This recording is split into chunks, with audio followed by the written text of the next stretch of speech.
Hello दोस्तों, कैसे हैं आप सभी। मैं तेजवीर सिंह आपका हार्दिक स्वागत करता हूं अपने यूट्यूब चैनल पर। आज हम लेके आए हैं हिंदी का सर्वनाम जो हम पढ़ाने वाले हैं। आज पिछले वाले भाग में हमने कराई थी संज्ञा और आज कराएंगे हम आपको सर्वनाम प्रोनाउन जिसे कहते हैं, जो आपके आगामी एग्जाम जैसे यूपी पैट, लेखपाल आदि सभी प्रतियोगी परीक्षाओं के लिए उपयोगी साबित होगा। तो चलिए चलते हैं, बिना टाइम वेस्ट करते हुए करते हैं सर्वनाम। तो सर्वनाम किसे कहते हैं, देखिए हम सर्वनाम इसे कहते हैं हम प्रोनाउन, ठीक है ना। सर्वनाम कहा जाता है कि जिन शब्दों को या ऐसे शब्द जो संज्ञा के स्थान पर प्रयोग किए जाते हैं, क्या कहलाते हैं भाई, सर्वनाम कहलाते हैं, ठीक है ना।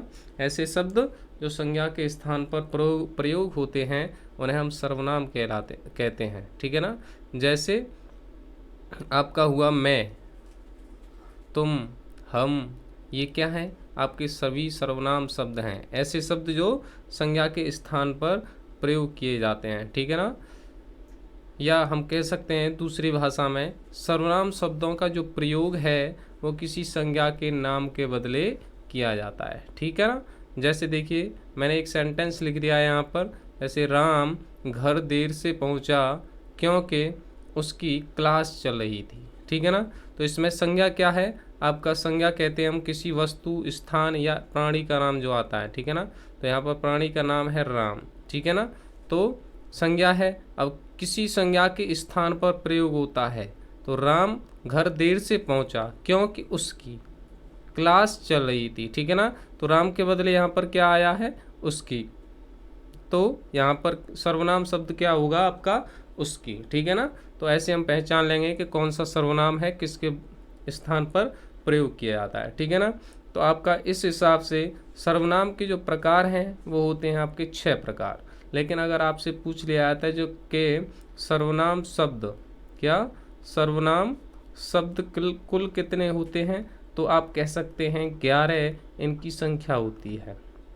कैसे, जैसे मैं हुआ, तुम हुआ, हम हुआ, ऐसे शब्द कुल कितने हैं भाई सर्वनाम, तो सर्वनाम शब्द हैं आपके 11, ध्यान रखना है आपको, ठीक है ना।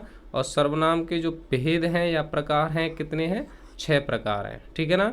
जिसमें से पहला प्रकार है आपका, हम कहते हैं उसे पुरुषवाचक सर्वनाम, जिसे कहा जाता है पर्सनल प्रोनाउन। तो पर्सनल प्रोनाउन या पुरुषवाचक सर्वनाम किसे कहते हैं, कि ऐसे सर्वनाम जो किसी स्त्री या पुरुष के नाम के बदले प्रयोग हों। ऐसे सर्वनाम जो किसी स्त्री या पुरुष के नाम के बदले आते हैं उसे क्या कहा जाता है, पुरुषवाचक सर्वनाम कहा जाता है। जैसे पुरुषवाचक सर्वनाम कितने प्रकार का होता है, 3 प्रकार का होता है। कितने प्रकार का होता है, 3 प्रकार का पुरुषवाचक सर्वनाम। कितने प्रकार का होता है भाई, 3 प्रकार का होता है। कौन कौन से होते हैं ये 3 प्रकार, ये 3 प्रकार का होता है। नंबर 1 उत्तम पुरुष, नंबर 2 होता है आपका मध्यम पुरुष और नंबर 3 होता है अन्य पुरुष। जैसे हम कहते हैं फर्स्ट पर्सन, सेकंड पर्सन और थर्ड पर्सन, आपने पढ़ा होगा। तो फर्स्ट पर्सन में अगर मैं अंग्रेजी में बात करूं तो आई और वी आता है, ठीक है ना, आई और वी आता है।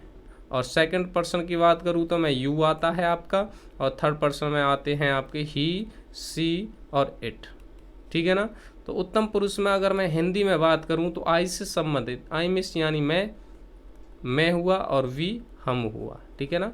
तो मैं से संबंधित मैं, मेरा, मुझको, मेरे, मेरे लिए, मुझको, मुझे, ये मैं से संबंधित सभी शब्द हैं तो आपका किस में आएंगे, उत्तम पुरुष में आएंगे। ऐसे ही मैं लिख दूं हमसे संबंधित, हमारा, हमें, हमको, हमसे, ये क्या है, वी यानी हमसे संबंध, हम शब्द जो है आपका उससे संबंधित हैं तो किस में आएंगे, ये सभी उत्तम पुरुष में आएंगे। अगर आपसे किसी भी एग्जाम में पूछ लिया जाए कि हमारा जो शब्द है वो किस पुरुषवाचक, किस सर्वनाम में आएगा, तो आप बता सकते हैं कि पुरुषवाचक सर्वनाम है जी, ठीक है ना। और अगर भेद पुरुषवाचक के अंदर पूछ लिया आपसे कि किस में आएगा, तो आपका उत्तम पुरुष में आएगा। ये ध्यान रखना है आपको, ठीक है ना। उत्तम पुरुष में आएगा और पुरुषवाचक सर्वनाम का ये प्रकार है। ठीक है ना। तो जितने भी वर्ड हैं यानी आई और वी से संबंधित जितने भी हिंदी में बनते हैं वो सभी किस में आएंगे, आपके उत्तम पुरुष सर्वनाम में, पुरुषवाचक सर्वनाम में आएंगे, ठीक है ना। दूसरा है आपका देखिए मध्यम पुरुष, जिसे हम कहते हैं सेकंड पर्सन। सेकंड पर्सन में आता है आपका यू, तो यू मीन्स तुम, तो तुम से संबंधित जितने भी वर्ण हैं, तुमको, तुम्हारा, तुम्हें, तुमने, ये सभी किस में आएंगे, आपके मध्यम पुरुषवाचक सर्वनाम में आएंगे, ध्यान रखना है आपको, ठीक है ना। और आपका तीसरा है अन्य पुरुष, थर्ड पर्सन जिसे कहा जाता है, जिसमें आते हैं आपके ही, सी, इट, और यह, वह, यहाँ, हुआ, उनको, इन्हें, ये सभी जो बचे हुए शब्द हैं वो किस में रखने हैं, आपको अन्य पुरुष में रखने हैं, ठीक है ना। अगर आपसे पूछ लिया जाता है किसी भी एग्जाम में कि बताइए कि मुझ सेंटेंस दे दिया कि मैंने अपना काम कर लिया है, मैंने अपना काम कर लिया है, ठीक है ना। ये सेंटेंस दे दिया और मैंने के नीचे अंडरलाइन कर दी और आपसे पूछ लिया कि मैंने जो है कैसा सर्वनाम है। अगर ऑप्शन के बेस पर डिपेंड करता है, अगर आपसे पूछ ले तो कैसा सर्वनाम है, तो आई और वी आते हैं फर्स्ट पर्सन में, तो होगा आपका उत्तम पुरुष सर्वनाम। और अगर सीधा पूछे 6 प्रकार में से, तो होगा आपका पुरुषवाचक सर्वनाम, पुरुषवाचक सर्वनाम होगा, ध्यान रखना है आपको, ठीक है ना। क्लियर है यहाँ तक। चलिए आगे चलते हैं। आगे है आपका दूसरा निश्चयवाचक सर्वनाम। पहला कौन सा था भाई, आपका पहला था पुरुषवाचक सर्वनाम, ठीक है ना। पहला कौन सा था, पुरुषवाचक सर्वनाम। दूसरा है अब निश्चयवाचक सर्वनाम, जिसे कहते हैं डेमोन्स्ट्रेटिव प्रोनाउन। तो ऐसे सर्वनाम शब्द जो किसी निश्चित वस्तु का बोध कराते हैं, क्या कहलाते हैं, निश्चयवाचक सर्वनाम कहलाते हैं। इसका दूसरा नाम है, इसे हम संकेतवाचक प्रोनाउन या सर्वनाम के नाम से भी जानते हैं, ठीक है ना। क्लियर है यहाँ तक। तो निश्चयवाचक सर्वनाम में कौन कौन से वर्ड आते हैं, आपका एक आता है यह, दूसरे नंबर पर आता है वह, तीसरे नंबर पर आता है ये, और 4 नंबर पर आता है वे। यहाँ तक क्लियर है। पूछ ले निम्न में से कौन सा निश्चयवाचक सर्वनाम है, तो ध्यान रखना है 4 शब्द हैं, यह, वह, ये और वे निश्चयवाचक सर्वनाम में आते हैं।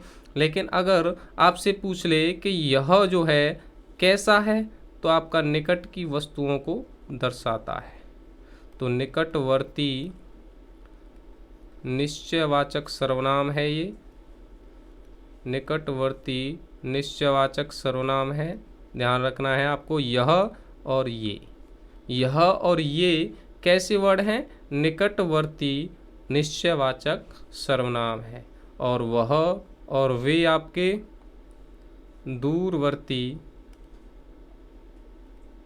दूरवर्ती निश्चयवाचक सर्वनाम है, दूरवर्ती निश्चयवाचक सर्वनाम है, आपको ध्यान रखना है, ठीक है ना। तो यह और ये कैसे हैं, आपके निकटवर्ती हैं, वह और वे कैसे हैं, दूरवर्ती हैं। जैसे मैंने कह दिया यह मेरी पेंसिल है, तो क्या है, यह मेरी पेंसिल है, निकट की वस्तु को दर्शा रहा है, निश्चित है कि यह मेरी पेंसिल है, तो निश्चयवाचक सर्वनाम हुआ। और कोई वस्तु पास रखी है तभी तो कह सकता हूँ मैं कि यह मेरी पेंसिल है, तो कैसा होगा, निकटवर्ती होगा। ध्यान रखना है आपको कि कौन सा शब्द निकटवर्ती है और कौन सा शब्द दूरवर्ती है, ठीक है ना। क्लियर है यहाँ तक। चलिए आगे चलते हैं। तीसरा नंबर है आपका अनिश्चयवाचक सर्वनाम। तीसरा नंबर है अनिश्चयवाचक सर्वनाम, जिसे हम कहते हैं इंडेफिनिट प्रोनाउन, ठीक है ना। क्या कहते हैं, इंडेफिनिट प्रोनाउन। तो ऐसे सर्वनाम शब्द जो किसी निश्चित वस्तु का बोध नहीं कराते हैं। निश्चयवाचक सर्वनाम में क्या था कि ऐसे सर्वनाम शब्द जो किसी वस्तु का निश्चित बोध कराते थे, तो वो था आपका निश्चयवाचक सर्वनाम। अनिश्चयवाचक सर्वनाम के क्या होगा कि निश्चित वस्तु का बोध नहीं कराएंगे, ध्यान रखना, ठीक है ना। और इसमें केवल 2 शब्द ही आते हैं, ध्यान रखना है। अनिश्चयवाचक सर्वनाम में कितने शब्द आते हैं, केवल 2, कोई और कुछ, ठीक है ना। लेकिन निश्चयवाचक सर्वनाम में कितने शब्द आते थे, 4 शब्द आते थे आपका। एक यह हुआ, वह, ये और वे, ये 4 शब्द थे, ध्यान रखना है आपको। और अनिश्चयवाचक सर्वनाम में केवल 2 आएंगे, कोई और कुछ। तो यहाँ पर आपसे पूछ लेता है कि जो कोई शब्द है कैसा है, तो ये आपका प्राणियों की अनिश्चितता को दर्शाता है, इसलिए प्राणीबोधक होगा। और कुछ आपका वस्तुओं की अनिश्चितता को दर्शाता है, तो ये वस्तुबोधक होगा। जैसे मैंने 1-2 सेंटेंस लिए हैं उदाहरण के लिए, देखिए। जैसे मैंने लिख दिया कि कोई आ गया तो क्या करोगे। निश्चित नहीं है कि कौन आ रहा है, लेकिन आ गया तो क्या करोगे, तो क्यों कौन आएगा, कोई प्राणी ही आएगा या कोई मनुष्य ही आएगा। तो ये कोई जो वर्ड है किसकी अनिश्चितता को दर्शा रहा है, ये प्राणी यानी प्राणीबोधक होगा, ध्यान रखना है आपको। क्या होगा, प्राणीबोधक होगा, प्राणियों की अनिश्चितता को दर्शा रहा है, तो ये प्राणीबोधक शब्द है।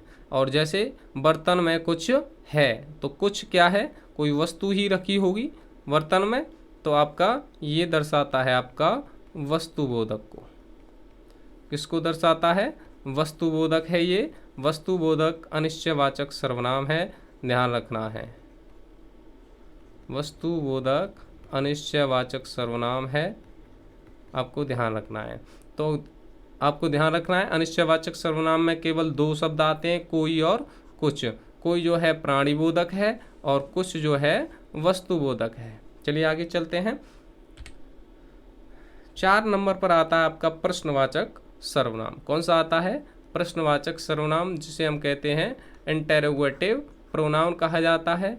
और इंटेरोगेटिव प्रोनाउन की अगर परिभाषा की बात करूं तो ऐसे सर्वनाम शब्द जो हमसे क्या पूछते हैं, प्रश्न पूछने के लिए प्रयोग किए जाते हैं, तो प्रश्नवाचक सर्वनाम कहलाते हैं। आपको इसकी साउंड से या वर्ड से ही पता पड़ रही होगी, ठीक है ना। जैसे कौन हुआ, कब है, कहाँ, क्यों, किसको, ये सब क्या पूछते हैं हमसे, प्रश्न पूछते हैं ना। तो ये कैसे शब्द होंगे, प्रश्नवाचक सर्वनाम होंगे, ठीक है ना। जैसे मैंने लिख दिया तुम कहाँ थे, तो यहाँ पर अंडरलाइन दे देगा आपको कि ये इसमें कैसा सर्वनाम है, तो हमसे प्रश्न पूछ रहा है ये, ठीक है ना। कि जैसे तुम कहाँ थे, तो हमसे प्रश्न पूछ रहा है, तो ये कहाँ जो है कैसा सर्वनाम होगा, प्रश्नवाचक सर्वनाम होगा। कैसा सर्वनाम होगा, प्रश्नवाचक सर्वनाम होगा, ध्यान रखना है आपको। मैंने कह दिया वह उसको क्यों पीटता है, तो इस पर अंडरलाइन कर देगा आपको। मान लीजिए तो पूछेगा क्यों जो शब्द है इसमें कैसा सर्वनाम है, तो आपका कैसा सर्वनाम होगा इसमें, तो प्रश्नवाचक सर्वनाम होगा, ध्यान रखना है आपको। प्रश्नवाचक सर्वनाम होगा, ध्यान रखना है।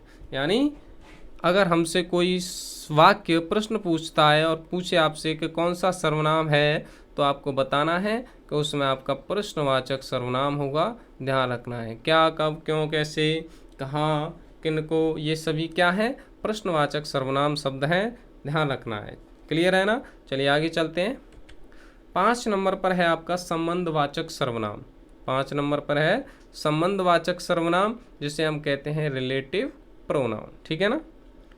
तो देखिए संबंधवाचक सर्वनाम, ऐसे सर्वनाम शब्द जो संज्ञा शब्दों के साथ क्या बताते हैं, हमें संबंध बताते हैं, तो संबंधवाचक सर्वनाम कहलाते हैं। जैसे आप इसमें देखो रिलेटिव प्रोनाउन आते हैं, जैसे जो सो, जैसा वैसा, जिसका उसका, जिसकी उसकी, जिसकी उसकी,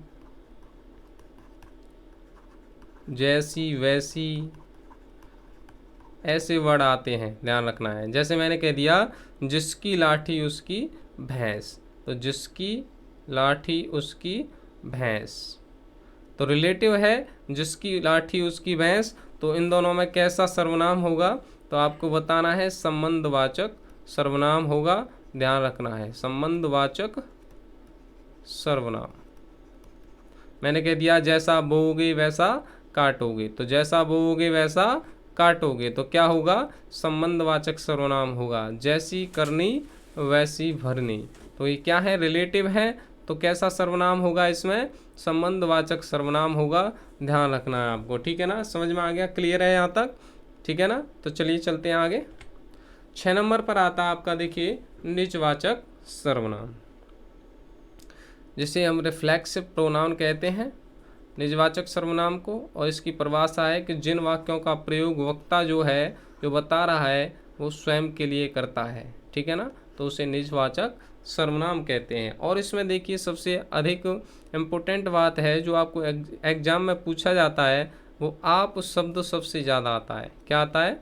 आप शब्द सबसे ज़्यादा आता है, क्योंकि जो आप शब्द है वो देखिए आपका जो पुरुषवाचक सर्वनाम था, पुरुषवाचक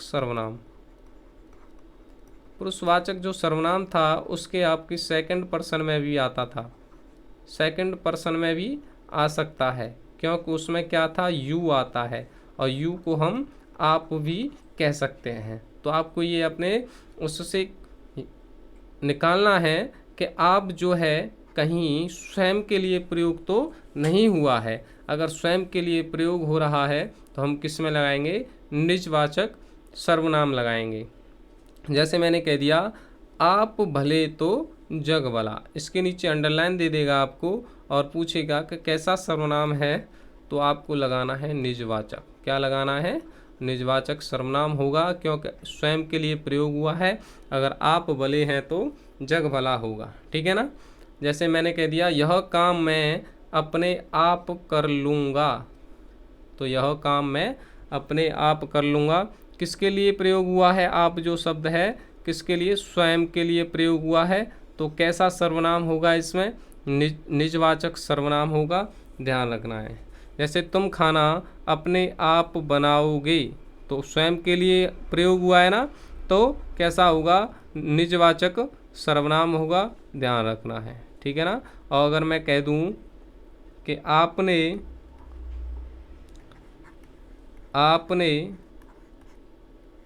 यह काम कर लिया है, आपने यह काम कर लिया है, तो अंडरलाइन दे देगा। तो आपका इसमें कैसा सर्वनाम होगा, ध्यान रखना है आपको।